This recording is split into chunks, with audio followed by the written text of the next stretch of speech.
Hello दोस्तों, मैं हूँ बजरंगी लाल और आज की इस वीडियो में मैं आपको बताऊंगा कि पावर हाउस से आपके घर तक सप्लाई कैसे पहुंचती है।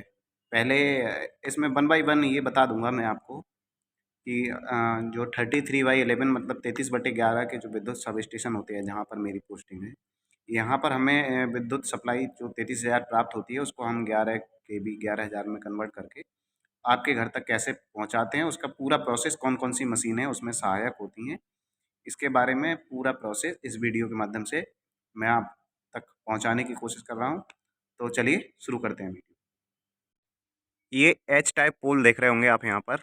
ये आपको दिख रहा होगा, मैं जूम कर रहा हूँ। ये एच टाइप पोल है और ये 33 kV हमारे यहाँ पर इनकमिंग पोल है।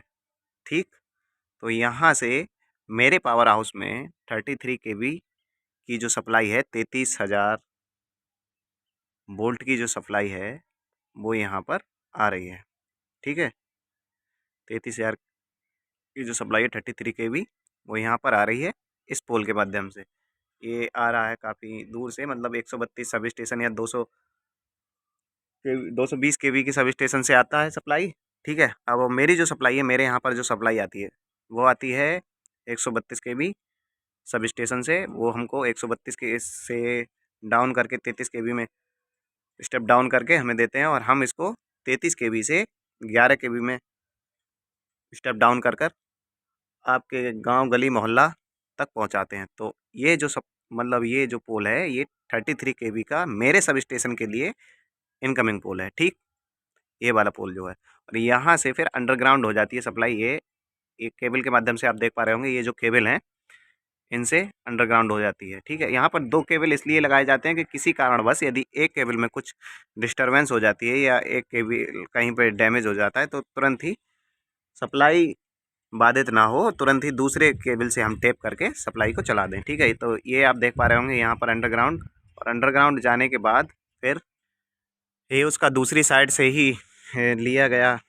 चलचित्र है कि ये यहाँ पर वही पोल है। ये दूसरी साइड से मैंने फ़ोटो लिया है, इसका मतलब जो चलचित्र लिया है। उसके बाद ये अंडरग्राउंड केबल के माध्यम से मेरे सब स्टेशन में आई और ये केबल, ठीक, यहाँ पर ये केबल सब स्टेशन में भी क्या घास वास हो गई है, इसको कटवाया नहीं गया है। और ये 33 केबल जो है अंडरग्राउंड केबल के माध्यम से ये सप्लाई, यहाँ ये केबल है आपको दिख रहा होगा, ये मोटा वाला केबल ये, और इस केबल के माध्यम से ये सप्लाई हमारी आ गई यहाँ पर इस पोल पर।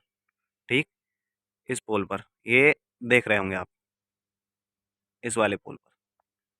ठीक, इस पर भी डबल केबल लगाई गई है। वही केबल इसीलिए है कि अगर किसी कारण एक केबल डैमेज हो जाती है तो दूसरी केबल से तुरंत एकदम सप्लाई को सुचारू किया जा सके, सप्लाई डिस्टर्ब ना हो। तो यहाँ तक आप समझ चुके होंगे। इसके बाद इस पे ये डिस्क लगी होती हैं, ये जो डिस्क लगी होती हैं, इस पर जो डिस्क लगी होती हैं वो पोर्सिलेन की बनी होती हैं। पोर्सिलेन एक धातु होती है चालक, उसकी बनी होती हैं।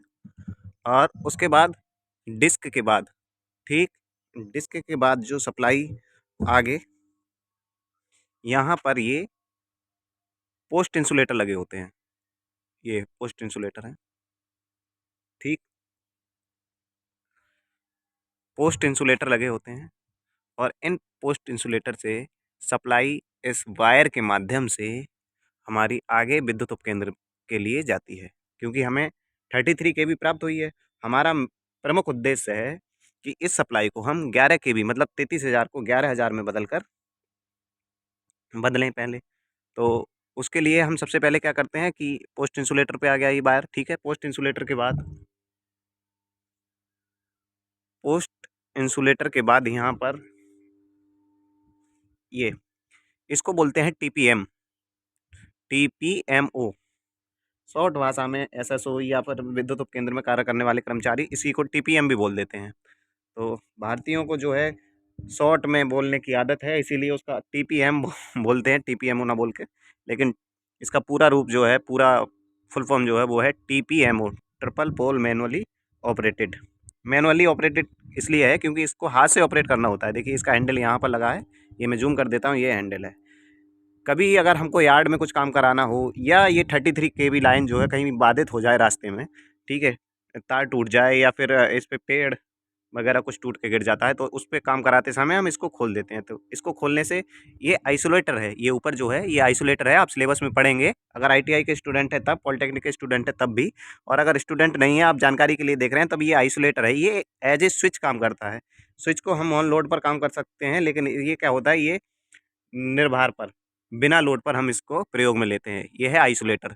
और इस पे ये जो रॉड टाइप में बीच में लगी हुई है, जब इस हैंडल को हम घुमाते हैं, इस हैंडल को घुमाते हैं, ये जो नीचे हैंडल है ये वाला, इस हैंडल को जब हम घुमा देते हैं, तो ये क्या होता है, ये उधर साइड में घूम जाता है, ठीक है, और ये ओपन हो जाता है। मतलब यहाँ पर ये संपर्क हो रहा है ना इसका, ये संपर्क टूट जाता है, ठीक है। संपर्क जब बाधित हो जाता है तो सप्लाई का जो इधर का एरिया है, ये वाला एरिया है, ये एरिया अलग हो जाता है, और इधर का पावर हाउस का पूरा इधर का जो एरिया है, इधर का, ये इधर का जो यहाँ से इधर का, ये मैं जूम कर दे रहा हूँ, यहाँ से आगे का जो भी पोर्शन है उधर सप्लाई नहीं जाएगी, ठीक है। तो यदि हमको कभी इस यार्ड में काम कराना हो तो हम टीपीएम, सबसे पहले टीपीएमओ को ओपन करते हैं, ठीक है। टीपीएमओ के बाद में अगला जो हमारे यहाँ पे लगा हुआ है, ये है सीटी। ये सीटी, सीटी यानी कि करंट ट्रांसफार्मर। करंट ट्रांसफार्मर को लगाने का प्रमुख उद्देश्य ये होता है कि हमें जो सप्लाई प्राप्त हो रही है उसको मेजर करने के लिए, चूँकि सप्लाई की मात्रा बहुत अधिक है, इसको हम नॉर्मल मीटर से मेजर नहीं कर सकते। ये दोनों एज ए इंस्ट्रूमेंट ट्रांसफार्मर होते हैं, ये सीटी, और सीटी के जस्ट आगे लगा हुआ है पीटी। सीटी पीटी में जरा सा अंतर होता है पहचानने में, मैंने पिछली भी वीडियो में बताया है। पीटी में ये दोनों कान, ये कान टाइप में जो आकृति होती है, ये ऐसे निकले होते हैं, जबकि सीटी में ये नहीं होते हैं। तो सीटी का उद्देश्य होता है कि जो हमें करंट प्राप्त हो रही है उसको मेजर करके देना, और ठीक उसी प्रकार पीटी का भी यही काम होता है कि जो हमें वोल्टेज प्राप्त हो रही है, पीटी मतलब पोटेंशियल ट्रांसफार्मर, सीटी मतलब करंट ट्रांसफार्मर, तो ये हमको मेजर करके सब स्टेशन में जो पैनल लगे हुए हैं उस पे दर्शाता है। तो मैं आपको आपको सब स्टेशन में उन पैनल पे ले जाता हूँ जहाँ पर ये इस करंट और वोल्टेज के मान को प्रदर्शित करते हैं, ठीक है। तो चलिए, ये मेरा इनकमिंग सेकंड का पैनल है, और यहाँ पर आप 2 मीटर देख पा रहे होंगे, एक ये वोल्ट मीटर है और दूसरा करंट मीटर है, ठीक है, एम्पियर मीटर ये वाला। 172 जो इस पे वैल्यू आ रही है, ये क्या है, ये एम्पियर मीटर है, और जो 9.98 वोल्टेज वैल्यू आ रही है, ये वोल्टेज मीटर है। तो ये वाला जो है, ये इसको मेजर करके दे रहा है सीटी मतलब करंट ट्रांसफार्मर, और ये इसको मेजर करके दे रहा है पीटी मतलब पोटेंशियल ट्रांसफार्मर। अगर इन वोल्ट मीटर और अमीटर को हम डायरेक्ट लगा देंगे उससे, तो इनकी इतनी क्षमता नहीं है कि ये इतनी हाई पावर को मेजर कर पाएँ, और इनको इस, चूँकि हमें इस वैल्यू को मेजर भी करना ज़रूरी है, क्योंकि अगर नहीं मेजर करेंगे तो हमको, मतलब मेजर मतलब होता है नापना, अगर हम नहीं नाप पाएंगे तो हमको पता कैसे चलेगा कि हमको कितना वोल्टेज प्राप्त हो रहा है और कितना करंट प्राप्त हो रहा है। तो सीटी पीटी जो है हमारी इसमें मदद करते हैं, ठीक, समझ पाएगा होंगे आप। इनकमिंग जो वोल्टेज है, मुझे 11,000 वोल्टेज यहाँ पे प्राप्त होने चाहिए, लेकिन वो उतने नहीं प्राप्त हो रहे हैं, चूँकि अभी मौसम का डिस्टरबेंस कह लीजिए, या फिर इनकमिंग साइड से ही हमें वोल्टेज कम प्राप्त हो रहे हैं। इस पर काफ़ी मात्रा में, लगभग 10 अब 10 प्राप्त हो रहे हैं। ये 11 प्राप्त होने चाहिए, 11,000 वोल्टेज, ये 10 प्राप्त हो रहे हैं अभी, ठीक है। तो चलिए आगे चलते हैं यार्ड में। पीटी के बाद ये लगा हुआ है मेन बीसीबी। बीसीबी मतलब वैक्यूम सर्किट ब्रेकर, इसका फुल फॉर्म होता है। ये एक सर्किट ब्रेकर होता होता है, अगर लाइन में कभी भी कोई डिस्टर्बेंस आता है और फॉल्ट यदि बड़ा है, तो ये यहाँ पर एक, ये भी एक स्विच की भांति काम करता है, ये पूरे सब स्टेशन को बंद कर देता है, ठीक है। ये मेनली लगाया जाता है ट्रांसफार्मर, जो कि विद्युत उपकेंद्र में लगने वाला सबसे कीमती उपयंत्र होता है, इसकी सुरक्षा के लिए, ठीक। तो बीसीबी देख लिया, बीसीबी को कभी हम ये हैंड ऑपरेट भी करते हैं, हाथ से भी। इसमें एक मोटर लगी होती है, अगर वो स्वतः ही ट्रिप ट्रिप तो स्वतः कट जाती है, अगर स्वतः ही ऑन नहीं होती है तो इसमें एक हैंडल होता है, उसके द्वारा इसे चार्ज करना होता है, ठीक। इसके अंदर ये जो ऊपर है, इसमें वैक्यूम इंटरप्रेटर लगे होते हैं। उसके बाद ये वायर चला जाता है, यहाँ पर ये एलए लगी हुई हैं, ये एलए लाइटिंग अरिस्टर, समझ रहे हैं। और ये डायरेक्ट ज़मीन से अर्थ इसलिए की हुई हैं कि यदि किसी कारणवश तड़ित बिजली मदद, मतलब कि यदि आसमानी बिजली आ जाए तो उसको बचा सके, ठीक है। इसको डायरेक्ट हम कनेक्ट कर देते हैं ज़मीन से, ठीक। उसके बाद आगे फिर पोस्ट इंसुलेटर लगा हुआ है, ये पोस्ट इंसुलेटर आप देख पा रहे होंगे। उसके बाद ये मेन बस बार है, ठीक है। बस बार मतलब ऐसी जगह जहाँ से हम कई जगह को आउटपुट दे सकें, ठीक। तो यहाँ से ये हमने 33 केवी सप्लाई हमने अपनी इस मेन बस बार पे पहुँचा दी। मेन बस बार पे सप्लाई पहुँचाने के बाद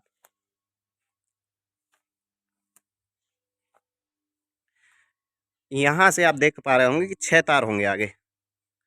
ये पूरे टोटल 6 वायर होंगे। देखिए 3 वायर इधर हैं, 3 वायर आगे दिख रहे होंगे ये 3 वायर हैं और फिर मैं अब दोबारा मैं ज़ूम करता हूँ तो 3 वायर ये वाले हैं, ठीक? ये वाले।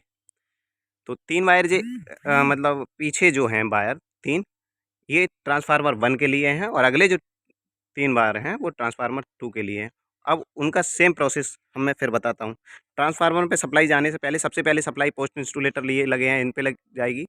पोस्ट इंसुलेटर के बाद फिर यहाँ पर भी एक आइसोलेटर लगा है ये, और ये वाला आइसोलेटर लगा है ये।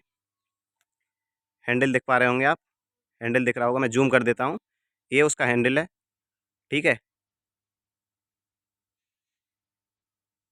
एक आइसोलेटर ये लगा है, ये सेम वैसी ही संरचना है जो इस वीडियो के प्रारंभ में आपने आपको बताई थी। उसके बाद फिर यहाँ पर एक पीटी लगा है, पीटी लगा है ये, मतलब 3 पीटी लगे हैं। तो चूँकि तीनों फेज़ की सप्लाई नापनी है इसलिए 3 पीटी लगे हुए हैं यहाँ पर, ठीक? मतलब पोटेंशियल ट्रांसफार्मर। सीटी पीटी इतनी बार मैंने दोहरा दिया गया है मेरे द्वारा कि आपको पता लग गया होगा सीटी और पीटी की फुल फॉर्म क्या होती है, ठीक? उसके बाद में फिर यहाँ पर इस टीएफ के लिए ये वाला जो ट्रांसफार्मर है, इस ट्रांसफार्मर के लिए अलग से बीसीबी लगी हुई है, बीसीबी सेकंड इस पे लिखा है, ठीक? फिर उसके बाद फिर एलए दोबारा लगाई गई है, क्योंकि अगर ये सारी चीज़ें एक बार को मतलब काम करना बंद कर दें, इनमें कोई डिस्टरबेंस उत्पन्न हो जाए और तड़ित बिजली मतलब जो आसमानी बिजली होती है वो आ जाए, तो हमारा ट्रांसफार्मर सुरक्षित रह सके, इसीलिए यहाँ पर एलए पुनः लगाई गई है और उस एलए को ज़मीन से डायरेक्ट कनेक्ट किया गया है। लाइटिंग अरेस्टर, ठीक है? ये हरा रंग जो है अर्थिंग के लिए प्रयोग में लाया जाता है, हरा रंग, ठीक?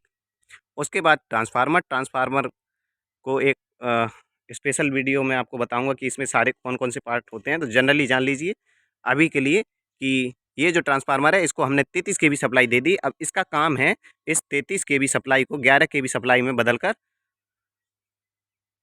कंट्रोल रूम तक पहुँचाना, ठीक?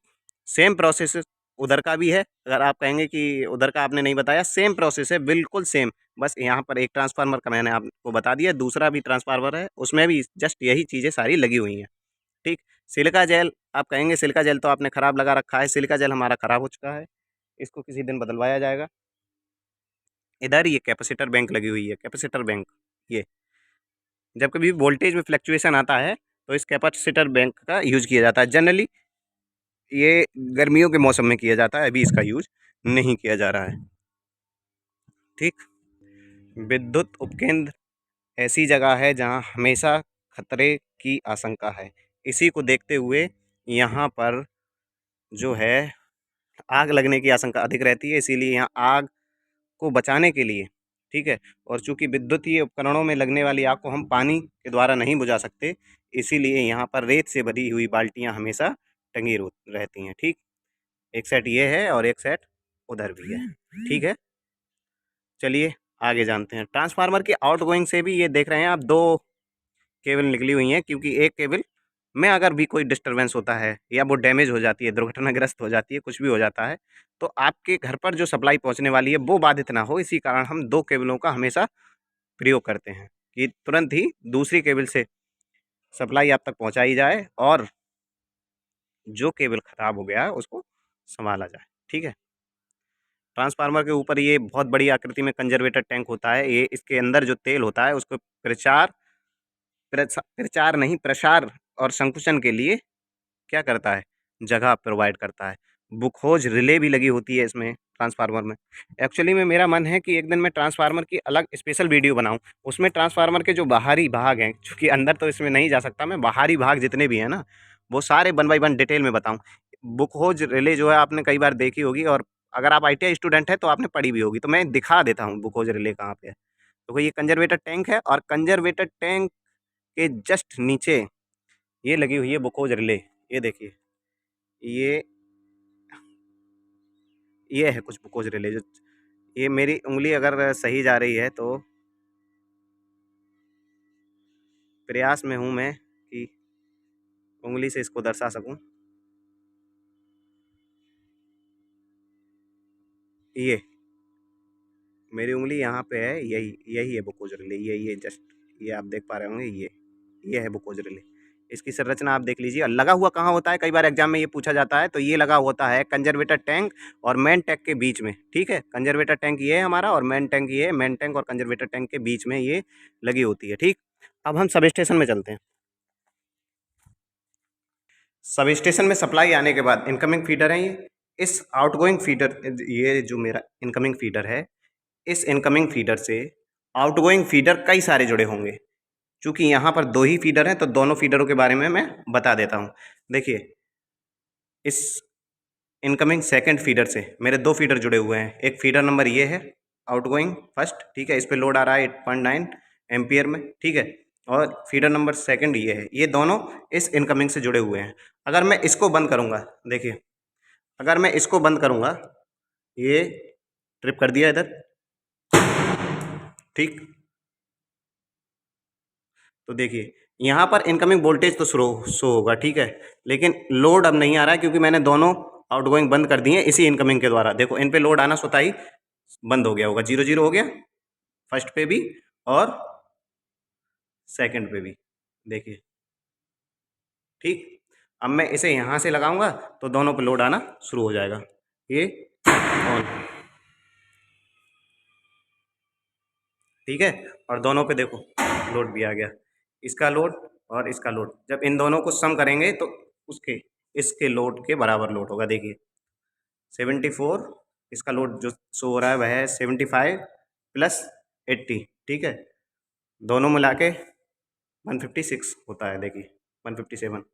ये थोड़ा थोड़ा फ्लैक्चुएट करता रहता है, ठीक।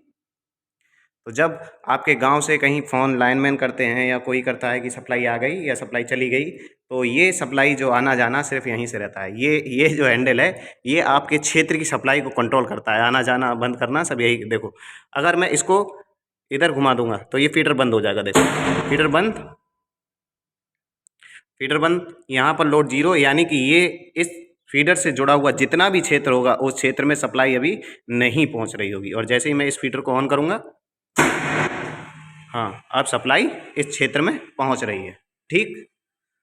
और सप्लाई कितने केवीए की क्षमता की पहुंच रही होगी, तो वो 11,000 वोल्ट की सप्लाई आपके घरों तक पहुंच रही होगी। ये तो मैंने बता दिया आपको, ठीक। यहाँ से जो वो 2 फीडर हैं, वो फीडर ये निकले हुए हैं। फीडर नंबर 1 का एच टाइप पोल ये है, ठीक है। और फीडर नंबर सेकंड का एच टाइप पोल ये है।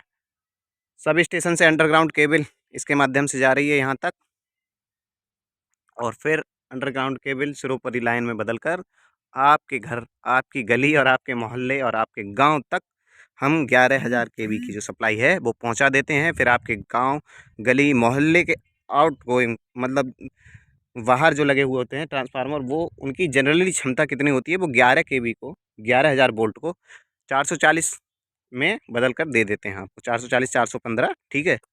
जनरली कहने में उसे 440 कहा जाता है, लेकिन वो 415 वोल्ट होती है। एक फीडर ये है, ठीक है। फीडर की ये आउटगोइंग ये है। ये 11,000 की सप्लाई आपके क्षेत्र में जाने के लिए तैयार और ये पहुंच रही है, ठीक। और इसको यहाँ पर टी के माध्यम से हमने बदला है, ये स्ट्रेट सीधी, ठीक, आपके क्षेत्र तक है ये। और ये 11,000 केवी की सप्लाई यहाँ तक पहुँच गई और ये सप्लाई अब आपके घरों तक जाने के लिए तैयार है। इस सप्लाई को फिर क्या किया जाएगा, 100 केवीए की क्षमता का ट्रांसफार्मर होगा या 25 केवीए की क्षमता का ट्रांसफार्मर होगा, वो लोड पे डिपेंड करता है। यदि आपके गांव में मतलब बहुत ज़्यादा बड़ा गांव है तो वहाँ पे क्या होता है कि 100 केवीए का ट्रांसफार्मर लगा दिया जाता है। अगर शहर है तो 250 केवीए का ट्रांसफार्मर होता है। और यदि छोटा गांव है तो 25 केवीए के ट्रांसफार्मर से काम चल जाता है और किसी मोहल्ले पार्टिकुलर को लगाया जाता है। यदि कोई छोटा सा मोहल्ला है तो उस मोहल्ले में सप्लाई देनी हो तो उसके लिए कई बार 10 का केवीए का ट्रांसफार्मर या 16 केवीए का ट्रांसफार्मर लगा दिया जाता है। ये मैंने 16 केवीए का ट्रांसफार्मर चूँकि है, ये डैमेज ट्रांसफार्मर अभी मेरे यहाँ रखा हुआ है। ये वाला टीएफ है, ये आपके घरों तक सप्लाई इनके माध्यम से पहुँचती है, ठीक है। इस पे 2 बुशिंग इसलिए लगी हुई हैं, ये इनकमिंग साइड की हैं और ये आउटगोइंग साइड की हैं। एग्जाम में कई बार पूछा जाता है कि ये बताइए कौन सी बुशिंग की लंबाई अधिक होती है, तो देख लो यहाँ पर जो इनकमिंग साइड की बुशिंग है ये वाली, ये इनकी लंबाई अधिक होती है आउटगोइंग साइड की बुशिंग से, ठीक। अब देखिए, मैं ये समझा देता हूँ आपको। 11,000 केवी की जो सप्लाई है वो हमें प्राप्त हो गई इस टीएफ के माध्यम से, ठीक है। ये जो टीएफ है मेरे सब स्टेशन में सप्लाई का जो यूज़ है उसके लिए लगाया गया है। तो यहाँ पर हमको 11,000 केवीए की सप्लाई प्राप्त हो गई, ठीक है। इसके माध्यम से देखिए, ये इनकमिंग साइड की बुशिंग को हमने 11,000 केवीए सप्लाई दे दी। अब इसका काम है ये इस 11,000 वोल्ट को 415 में बदलकर हमको देगा, ठीक है। फिर हम उसी 415 को अपने उपयोग में लेंगे। यदि हमें 3 फेज़ की रिक्वायरमेंट है तो हम 415 वोल्ट को यूज़ करेंगे, और यदि हमें सिंगल फेज़ की सप्लाई प्रयोग में लेनी है तो हम 240 या 250 वोल्ट की सप्लाई को यूज़ करेंगे, ठीक। तो फिर देखिए इसकी इनकमिंग साइड के बाद मैं आउटगोइंग साइड दिखा देता हूँ। इसकी इनकमिंग साइड पे 3 बुशिंग है और जबकि आउटगोइंग साइड पे 4 बुशिंग है। 4 बुशिंग इसलिए हैं कि हमें यदि लो वोल्टेज सप्लाई की रिक्वायरमेंट है तो हम क्या करें, किसी एक फेज़ और न्यूट्रल के बीच का वोल्टेज ले लें, ठीक है। किसी भी एक फेज़ और न्यूट्रल के बीच का वोल्टेज ले लें। तो देखो ये था कैसे आपके घरों तक सप्लाई पहुंचाई जाती है। इसके बारे में डिटेल में वीडियो बनाया था मैंने। बहुत मेहनत भी लगी है इस वीडियो को बनाने में। यदि आपको वीडियो पसंद आई हो तो लाइक शेयर सब्सक्राइब कर दीजिएगा। चलिए मिलते हैं इसी प्रकार की विद्युत विभाग से संबंधित अन्य ज्ञानवर्धक वीडियो को लेकर किसी अगली वीडियो में। तब तक के लिए बने रहिए चैनल के साथ, पढ़ाई करते रहिए, अच्छी अच्छी जानकारी जुटाते रहिए। मिलते हैं किसी अगली वीडियो में, तब तक के लिए जय हिंद, जय भारत। राष्ट्र हित में बिजली बचाएं, बिजली चोरी ना करें, अपना बिल समय पे जमा करें।